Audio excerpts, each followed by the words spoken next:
Austin is the city that I experienced people at the bus stop telling me that I'm coming here to steal their fresh air. That's where I experienced coming to a checkout at Walmart. The cashier looked at me without speaking, goes ni hao right away, and laughed at her own jokes.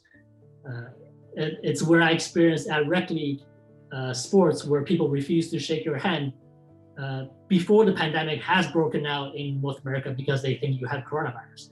All it takes is one person in the position of power to regurgitate the same thing for it to be legitimized, to be believed by everybody who's committed a microaggression, saying that, hey, that is okay. And we're gonna maybe escalate it. And that's when the words become actions and microaggressions become aggressions and actions like just verbal abuses become violence. And that's when you see the extreme incidents happen. You learn some English, but it wasn't very much in China.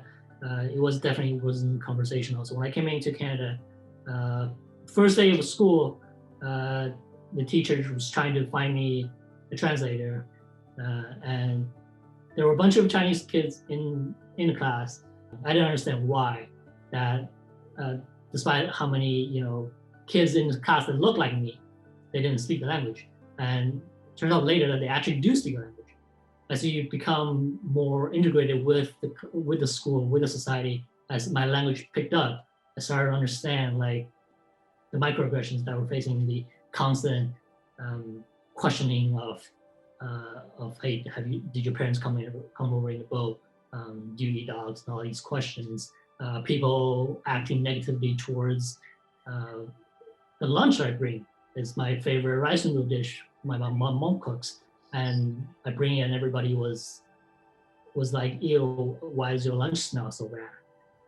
So I ended up having to tell my mom, hey, don't make that lunch for me anymore. I don't want to bring them in school.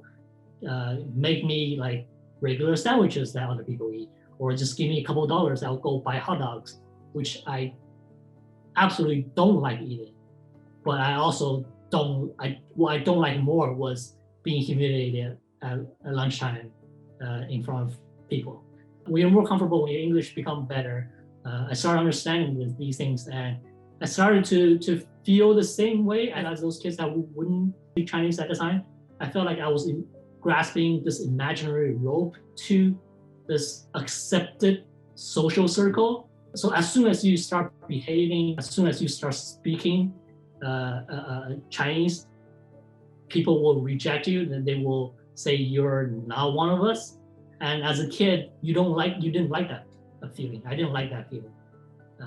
I want to be liked by more people. Everybody wants to be liked by people in school.